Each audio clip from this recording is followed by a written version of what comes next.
Dishonest shopkeeper वाले questions देखेंगे। ये क्वेश्चन भी काफ़ी पूछे जाते हैं और थोड़े कंफ्यूजिंग से होते हैं।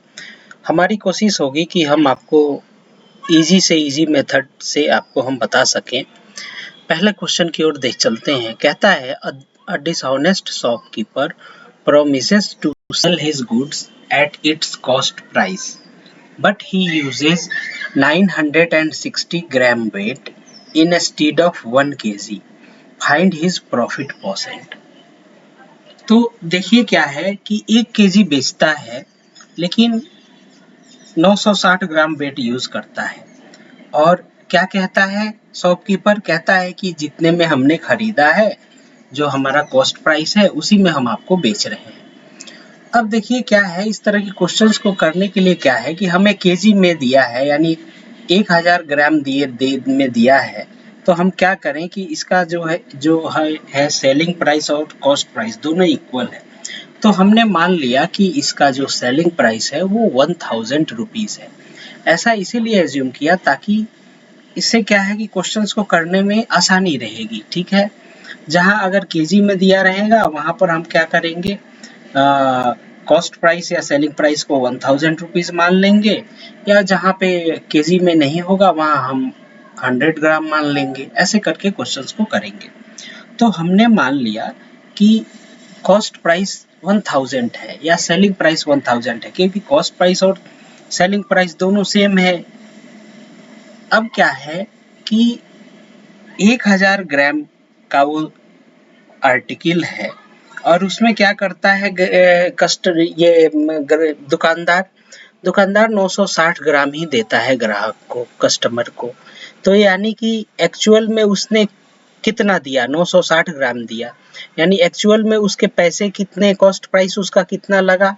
तो एक्चुअल कॉस्ट प्राइस जो होगा वो उसका लगेगा 960 रुपीज। ठीक है, तो अब हमें ये पता चल गया कि कॉस्ट प्राइस है 960 रुपीज, सेलिंग प्राइस को हमने 1000 रुपीज मान रखा है, तो प्रॉफिट कितना हो गया, 1000 माइनस 960, ये हो गया 40 रुपीज।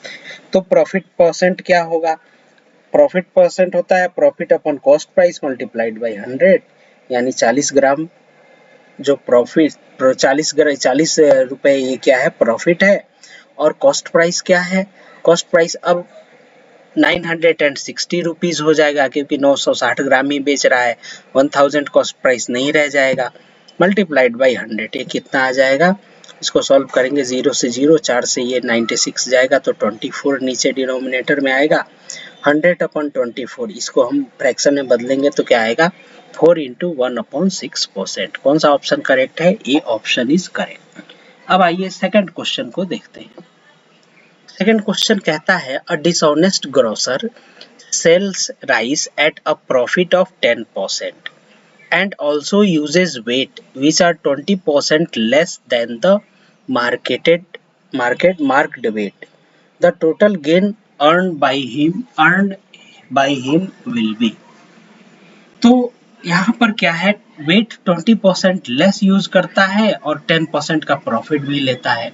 तो हमने क्या किया, मान लिया कि वो 100 ग्राम आर्टिकल किसी को बेचता है। ठीक है, और वो कितने रुपए में बेचता है, उसका कॉस्ट प्राइस क्या पड़ता है, 100 रुपीज, ये हमने एज्यूम कर लिया। ठीक है, 100 ग्राम राइस जो है वो कितने में बेचता है, 100 रुपीज में बेचता है। ठीक है, तो कॉस्ट प्राइस उसका 100 रुपीज हुआ, लेकिन अब आप देखें तो यहाँ कहता है कि 10% का प्रॉफिट लेता है, तो सेलिंग प्राइस क्या हो जाएगा, तो 100 रुपीज हमने कॉस्ट प्राइस माना है, तो सेलिंग प्राइस क्या हो जाएगा, 110 हो जाएगा। तो देखिए ऐसे 100 एज्यूम करने से क्या है, बेनिफिट ये होता है कि हमारा जो है सेलिंग प्राइस ये सब कैलकुलेट करने में आसानी होती है। कॉस्ट प्राइस 100 माना है हमने, तो सेलिंग प्राइस 110 हो गया। अब क्या है कि कहता है कि वो 20% लेस वेट यूज करता है, यानी कि 100 ग्राम उसको देना था कस्टमर को, लेकिन वो 20% लेस दिया। इसका मतलब कितना दिया, 80 ग्राम दिया, यानी 80 ग्राम दिया, तो 100 ग्राम का कॉस्ट प्राइस उसको 100 रुपीज था, तो 80 ग्राम का कॉस्ट प्राइस दुकानदार को कितना पड़ेगा, 80 रुपीज पड़ेगा। यानी अब हमारा कॉस्ट प्राइस चेंज होके कितना हो गया, 80 रुपीज हो गया। तो कॉस्ट प्राइस हो गया 80 रुपीज, सेलिंग प्राइस 10% के प्रॉफिट के कारण आया 110 रुपीज। तो टोटल प्रॉफिट कितना हुआ 110 माइनस 80, कितना आ जाएगा ये 30 रुपीज। तो प्रॉफिट परसेंट कैसे निकलेगा, profit upon CP multiplied by 100। तो 30 rupees upon 80 cost price multiplied by 100, ये कितना आ जाएगा 37.5%। तो उम्मीद है आपको ये चीज़ समझ में आई होगी। आप हमारे चैनल राघव मैथ्स को सब्सक्राइब करें। Thank you.